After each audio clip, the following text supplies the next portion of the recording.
Slušaj, večeras, znači idemo s loptom, zagrijavanje, sve radimo s loptom. Zagrijavanje, vježbe s loptom, vježbe za snagu s loptom, jel znamo? Ponavljanje elemenata tehnike, vođenja, spoljno, unutrašnje i tako dalje, jel može? I nakon toga, što radimo? Igramo, naravno. Ima li pitanja? Odlično. Kako je bilo u školi? Jesu počeli ocjene, kontrolni zadaci? Nemoj da neko tu kiksa. Zna se što slijedi, jel tako, Aleks? Ne daj Bože kazna da nema treninga. Ima li pitanja? Nema. Ajmo, kreni od gola do gola, pola tamo, pola tamo. Ajmo, kreni.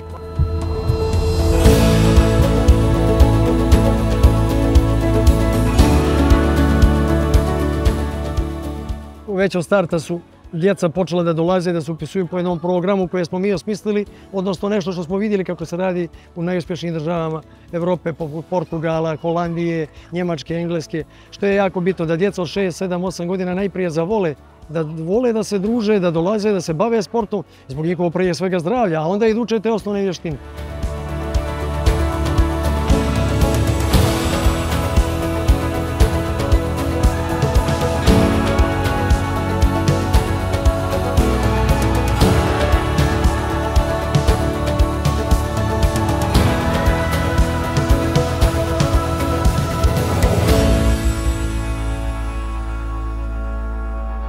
Mm-hmm.